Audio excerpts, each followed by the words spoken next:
Thanks everyone. My name is Matt Goodyear. As mentioned previously, I'm one of the co-presidents of BASIS. So what BASIS is it's one of our sort of the largest student organization on campus. And we've been around for about 16 years, and what we do is we have a whole range of programs that promote entrepreneurial activity on Stanford campus. So I guess before we get started, just a brief background on me. I'm now a first-year master's student in mechanical engineering. I took advantage of Stanford's co-terminal program to transition straight from undergrad to grad school. Culturally, I've grown up in Singapore, went to school at Epsom College in England, so I'm an English person here. But I'm not actually English, my parents are both American. So, some sort of third culture expat kid, basically. Let's just get rid of that. Cool, and I got involved with BASIS during my junior year. So, kind of missed out on the first 2 years, but realized I was at Stanford. Realized like this was the sort of community of people I want to get involved with, and I can sort of explain why as I go throughout this presentation. So, just sort of a brief background. We were founded in 1996 by 5 actually PhD students. Since then, the makeup of the organization has changed. We've expanded dramatically. But sort of the core thing we were founded around was a very simple business competition. I think 10K was the total prize money, and since then things have changed drastically. But yet again, these were just students who were interested in starting their own ventures, interested in perhaps working in VC, and as a result, they didn't see this sort of opportunity on campus and created ourselves. And I think that sort of mentality stayed with BASIS throughout the years. So the way we like to view it is, rather than being overly specific in a certain area, we just really want to encourage and inspire and show people there's actually this real opportunity to start companies. Like this is actually an option. And I think that's one of the things that we're very fortunate at Stanford, is this ideology is here, we're in sort of the right environment, and starting a company and sort of pursuing a dream is a real possibility. And we just want to try and get that message out to everyone. So organizationally, we're now ballooned into a much bigger organization as we've added programs. We seem to like the co-VP model. So there's 2 presidents, there's 2 VPs of every program. People have mixed feelings of whether that's the effective approach. That may change, but the reason why we kind of need that is it's a volunteer organization. Everyone here working on this are students. So these guys have work, they have midterms, oftentimes they're working on their own company. So having sort of those extra people really helps as they try and plan these big initiatives.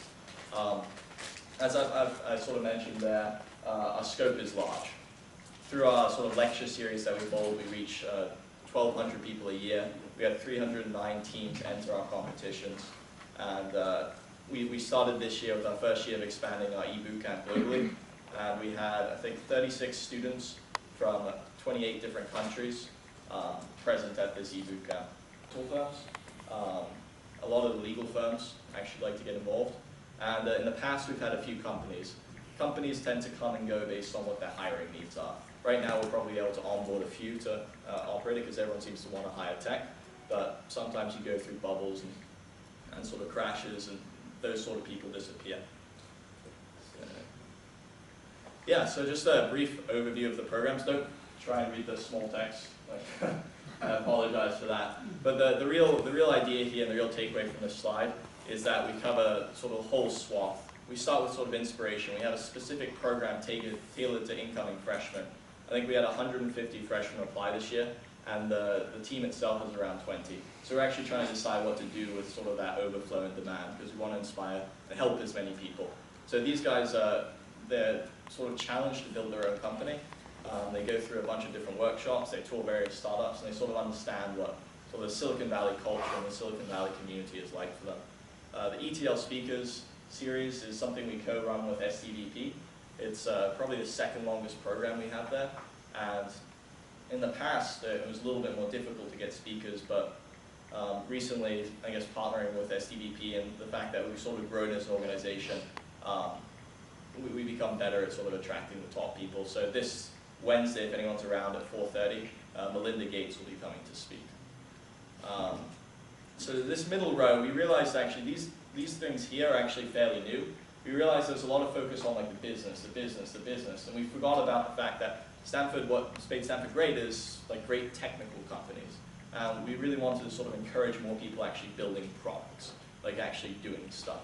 So a lot of these programs here, we've actually merged Sparks and Hackspace into sort of a weekly hack hour we hold, and then every so often we hold a special tailorized workshop. I think last time it was on Raspberry Pi, to sort of introduce students to sort of these other technologies that are out there that are being used and teach them how to sort of make the most of it. So I think we actually went out and bought 250 Raspberry Pis, and we had 250 people in a space that probably has about 100, room for 100. So when we see that sort of capacity, we try and sort of tailor our programs to meet that need. And then of course our final track here, we've got the traditional business plan competition in eChallenge. We have one focused on social ventures and socially, which arguably might have been more successful from the two.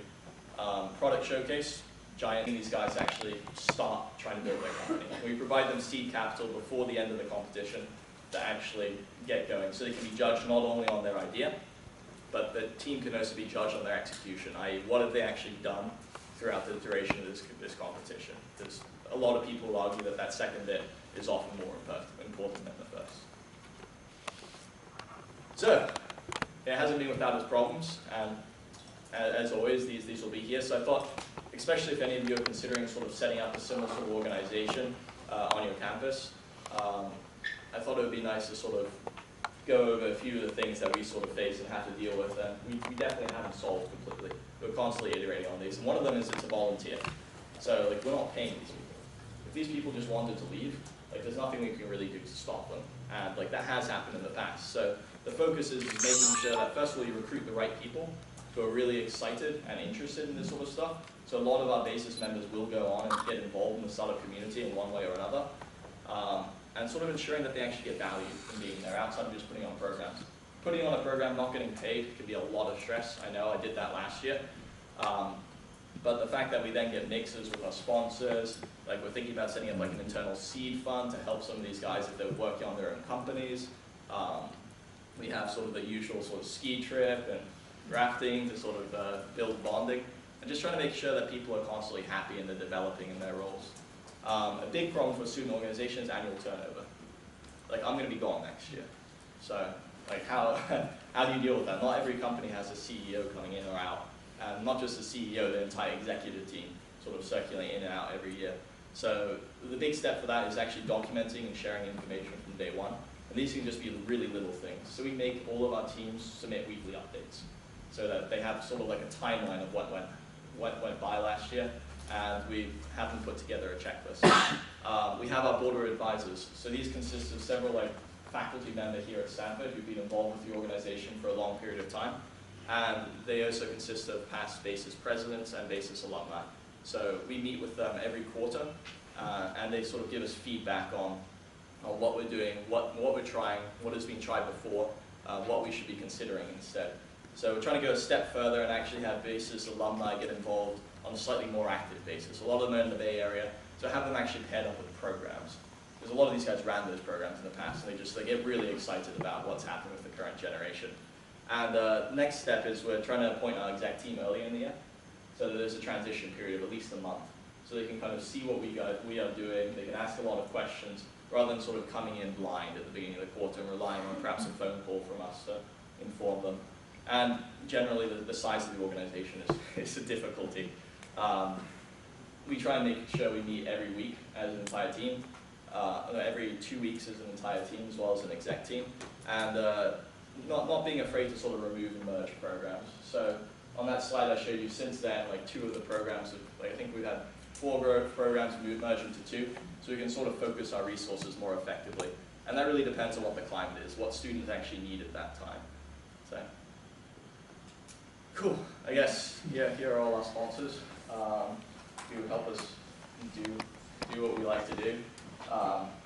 Obviously, in return for the money and the sponsorship they give us, we give them like privileges such as all our final round judges will be our platinum and gold sponsors.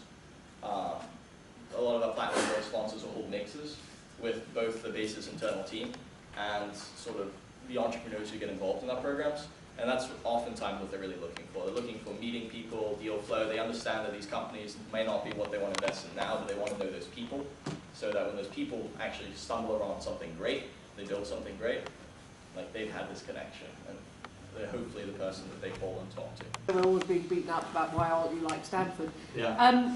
One issue on student entrepreneurship, I wonder, do you think there is a self-selection going on that technology entrepreneurs, aspirant technology entrepreneurs, or entrepreneurs come to Stanford, and that's why there's a kind of concentration of activity? Yeah, I definitely think that's part of it. Yeah. But there's also a surprising number of people we talk to who've been in Basis for a few years. Our past president 2 years ago is now this like third year of a startup. He'd never even thought of this as a possibility. So I do think there is some self-selection. I think that Stanford does a great job inspiring people of sort of this opportunity, this option. And that may be like, this couldn't be us, this might not be us, but it's something that's done well. No question. Yeah. First of all, I think you're doing an excellent job in terms of activating entrepreneurial culture.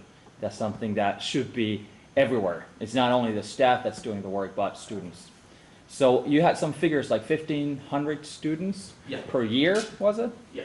Per year. So out of that, what comes out of that? For example, the past year, if you had 1,500 students, what came out of that in terms of companies? I'll be perfectly honest with you, and I think it's part of the problem with being spoiled at Stanford. We haven't been the best at tracking sort of our alumni. It's one of our big goals for this year. It would be very interesting because the number is big, 1,500. Yeah. So out of that, to track down what happened actually along the way. Yeah, no, I think an immediate interesting thing to see is that out of that 1,500, a lot of that 1,500 are people who just show up to like our Inspire events. And the fact that then that goes down to like 310 people actually competing in our challenges. Absolutely. And I know of the 8 people who were the finalists in each challenge last year, all 8 worked on their companies last year, and 3 of them have received financing since then. Great. So we do a pretty poor job actually in tracking our alumni, but I'm sure they're up to incredible things. I think for further notice, it would be very valuable because that's something that we're, for example, in Europe or in Finland, we need to know that the figures, what's the entrepreneurial culture,